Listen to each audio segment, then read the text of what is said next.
j'ai juste 2-3 trucs à vous dire avant que ça commence. Déjà sur ce format de vidéo, je veux pas que ça prenne trop de place sur la chaîne. Ça me permet de sortir une vidéo, surtout là que la prochaine j'ai passé beaucoup trop de temps dessus.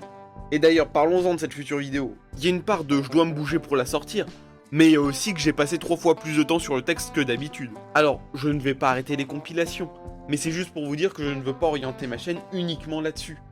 Alors, c'est bien pratique quand j'ai pas le temps ou la flemme, mais je veux que les vidéos soient plus uniques par rapport aux shorts. Alors, les shorts c'est un style, ça me permet de faire un truc rapidement, etc. Mais on est largement plus libre sur une vidéo de 10, 15, 20 minutes. Et vous pouvez me croire, le chrono d'une minute, il a fait sauter des pans entiers de texte. Récemment, j'ai vu que YouTube a augmenté la limite à 3 minutes. Faudrait essayer un de ces 4, mais d'ici là, bonne vidéo. Salut. Bon, je me suis dit, les abhumains méritent une petite série de shorts. Alors, sur ce, c'est quoi un abhumain?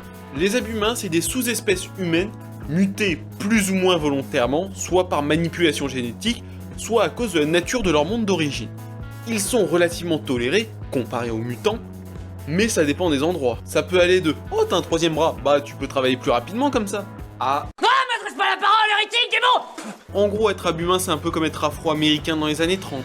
Et prenez garde aux inquisiteurs un peu trop puritains.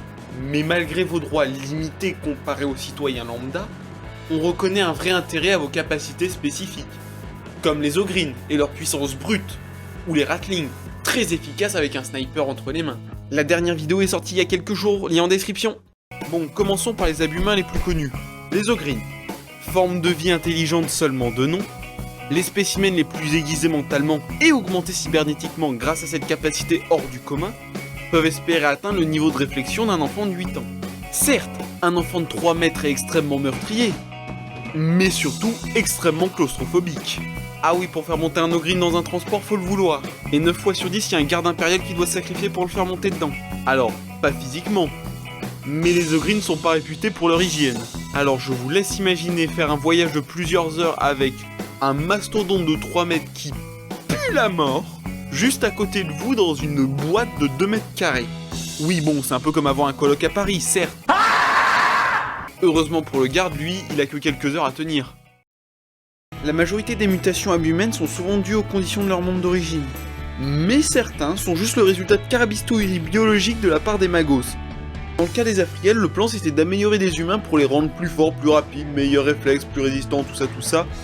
Des Space Marine Eco Plus en gros. Et sur le papier, on va pas se mentir que les Guardsmen sont parfois limités contre certaines menaces. Et les Space Marines sont pas toujours là. Alors, où est le problème? Le problème, c'est que par la volonté de l'empereur, ou le plaisir de Slaanesh, au choix, cette espèce est malchanceuse au possible. À imaginer, vous êtes un garde normal, vous avez un Afriel dans votre escouade, vous vous baladez sur une planète.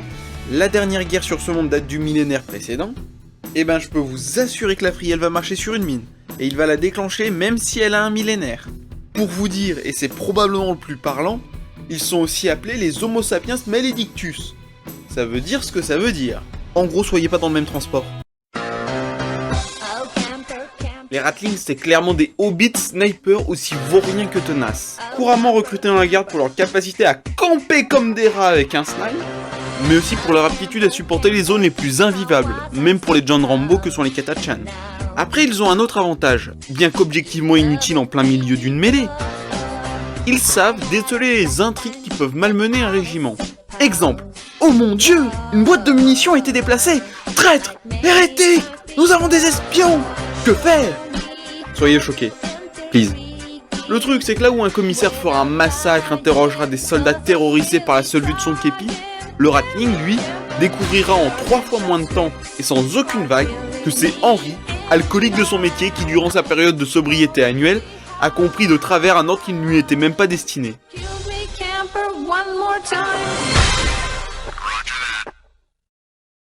Après les Space Marine Eco Plus qui font des échecs critiques pour respirer, on a les guerriers tonnerres Eco Plus. Ah, je vous jure, vous allez très vite comprendre la comparaison. Les guerriers endocriniens sont des humains qu'on améliore génétiquement. C'est les magos, posez pas de questions. Alors c'est cool, ils sont plus forts, plus rapides, plus résistants, patati patata, on connaît la chanson. Mais ça les rend giga instables psychologiquement. Et comme pour les guerriers tonnerres, leur espérance de vie c'est pas folichon. Exemple, pour repousser une flotte ruche, des magos ont attrapé des détachements de la garde dans une ruelle sombre et les ont dopés. En gros, leur ont fait des opérations plus ou moins discutables afin de les rendre plus efficaces. Alors, mission accomplie, les tyrannides ont été repoussés, mais bien peu de guerriers endocriniens ont survécu. Soit à cause des tyrannides ou de leur giga instabilité mentale, mais il y a aussi que ces améliorations génétiques sont assez peu maîtrisées. Et puis faut pas oublier que ce genre de modification est regardé de très près par l'Inquisition. Les hommes bêtes sont tout juste à la limite entre abhumains dégueulasses et mutants à purger. Après mater leur tronche, c'est vrai que là on peut avoir des doutes. C'est vraiment l'exemple parfait de la limite max qui peut être tolérée. Et encore, parfois ils sont acceptés comme auxiliaires par la garde, mais généralement c'est surtout au choix un Xenos ou un mutant, quand ce n'est pas les deux à la fois. Après, dans tous les cas, peu importe la classification, le traitement est le même. Execute Order 66. Bon, après, pour une fois, c'est pas complètement faux. Les bougres communiquent comme des bêtes, vivent comme des sauvages, et sont régulièrement embauchés par des maxi-hérétiques. Alors bon, il y a tellement de balles perdues sur des abhumains qui n'ont rien demandé, alors quand c'est des pélos qui, je cite, ont manifestement mêlé leur sang à celui d'animaux à un moment donné de leur évolution. Moi je dis, mérité. Si vous êtes capable d'imaginer un joueur League of Legends comme un Pokémon qui a évolué pour vivre dans le noir, c'est bon, vous voyez ce qu'est un Nocturne. Étant majoritairement originaire des mondes nomades dont je vous ai parlé hier, c'est sûr qu'un monde lâché dans le vide spatial sans étoiles niveau éclairage on a vu mieux. Et même s'ils sont assez tolérés parce que leurs mutations sont très contrôlées, imaginez-vous civil de l'Imperium et subitement vous apercevez une créature sans yeux en tenue de garde s'approcher de vous. Alors, il utilise l'écolocalisation pour se repérer, mais si vous n'êtes pas habitué, ça doit faire bizarre. Et dans la garde, ils ont qu'une seule utilité, c'est être des spécialistes de fous furieux pour tout ce qui est opération dans l'obscurité. Après bon, certains développent des mutations, disons, embêtantes pour les opérations de nuit. Genre des organes bioluminescents. Alors c'est stylé et tout, ça fait un peu comme pour les poissons des profondeurs. Mais, problème, imagine c'est ton cœur qui brille à travers ta peau. Après oui, c'est super pratique. Pour les hérétiques. Les subs, c'est... Meh. Il y a les abhumains classiques, et ben il y a les subs. C'est la catégorie autre, plus moche à crever. Alors je vous jure, ils ont vraiment la gueule de mutants. Mais la seule raison qu'ils ne se font pas purger H24, c'est juste que leurs gènes sont relativement stables. N'empêche, ils ont quand même une sacrée tête de cul. Ah vraiment, des yeux à droite à gauche, des têtes à des endroits improbables. Enfin, vous voyez le genre de saloperie quoi. Et malgré qu'ils soient victimes de quelques purges à cause de leur tronche, ben ils respectent pas mal le credo impérial. Problème, quand il y a quelques purges comme ça, les gouverneurs ils se disent « De toute façon c'est 4 pignoufs avec un bras qui leur pousse dans le dos, bon, osef un peu ». Le truc c'est qu'ils sont probablement très nombreux. Juste, vu qu'ils se cachent souvent, surtout sur les mondes hostiles à leur existence, ben on sait pas combien ils sont. Je vais vous sortir une estimation. Alors attention, elle est pas précise. Je dirais au moins 2. Les longues jambes, attention spoiler, c'est des humains avec de longues jambes. Et voilà, c'est tout, niveau apparence, y a rien de plus à savoir. Par contre, cette apparence relativement normale permet d'être l'une des espèces d'abhumains les plus tolérées. Et d'ailleurs, on les voit pas mal dans les auxiliats de la garde. Déjà parce qu'ils ont plein d'avantages. Mettez-leur une grosse armure sur le dos, et pouf, si on regarde d'assez loin, on dirait des Space Marines. Bon, ça fera un peu wish sur les bords, mais même s'ils n'ont pas leur capacité de combat, ils peuvent au moins faire peur à l'ennemi. Mais l'autre avantage de Gible pareil, c'est de pouvoir cavaler à toute berzingue. Ah, pour traverser le champ de bataille en courant, y a pas mieux qu'eux. Après, y a quand même un problème là-dedans. La survie. Parce que ouais, va essayer de trouver une couverture avec des Gible pareils. Déjà que les Space Marines y galèrent, leur couverture c'est souvent leur armure, mais alors un longue jambe, qui est en théorie plus grand qu'un Space Marine, ça doit être fun. Fury time, boys! Les félinides, c'est exactement ce que vous pensez. Des humains chats, c'est tout. Miaou miaou. Alors, niveau apparence, il y en a certains plus bestiaux que d'autres, mais ça ressemble surtout à des Wolverines.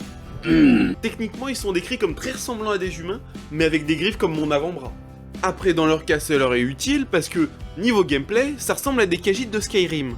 Des assassins ou des voleurs de sang-froid, patati patata, on connaît la chanson.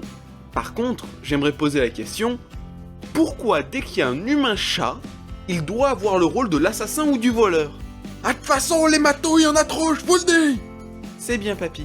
Maintenant, retourne regarder Bob FM TV. Prenez des humains, donnez-leur le cul d'un ogrine intelligent et faites-en des hommes de Néandertal. Et c'est bon, vous avez des néons d'or. Ils sont plutôt bien tolérés, bien qu'ils sont cons comme des pieds de table. Et je vous assure qu'un pied de table, c'est pas fut-fut. Mais cette simplicité peut avoir son utilité dans la garde. Idiot, certes, mais ils arrivent à exécuter des ordres simples. Très simples, oui, mais ils ont l'avantage d'être plus contrôlables que des Ogryn. Après bon là, ça c'est quelque chose de pas très compliqué. Là où les berserks de Khorne, c'est des fous furieux qui massacrent tout ce qui passe à portée, les Ogryn ils sont juste trop cons pour savoir quand est-ce qu'on arrête la baston. Alors que les Néons d'Or, vous pouvez leur dire « Chargez un titan à la baïonnette !» Ils vont le faire, ils vont pas se poser de questions. Bon, s'ils survivent, tant mieux. Mais sinon, tant pis. Eh, j'avais presque oublié de parler des hommes poissons pour terminer cette série sur les Abhumains. Et pourtant, c'est clairement les plus costauds de tous. Bon, à l'exception des Ogryn. Mais les Ogryn, comment dire, c'est particulier. Sauf que nos Aquaman, ils sont comme des humains, sauf qu'il y a un petit détail. Ils survivent sur la terre ferme et vivent parfaitement dans l'eau. Mais alors, il y a un détail extrêmement important. C'est leur musculature musculeuse. Vous voyez Jason Momoa? Mettez-le sous stéroïde et faites-en une espèce à part entière. Ah, et puis aussi, donnez-lui une pose solide comme les testicules en tungstène de Chuck Norris. Ah, quand je vous ai dit qu'ils étaient OP, je déconnais pas. Alors, ils sont probablement moins à l'aise sur la terre ferme. Mais alors, dans la flotte, c'est la dernière personne à énerver. Alors que normalement, ils sont giga calmes si vous les cherchez pas. Comme on dit, frappe-moi, je t'empoisonne, mais là c'est surtout frappe-moi, je te tords le cou.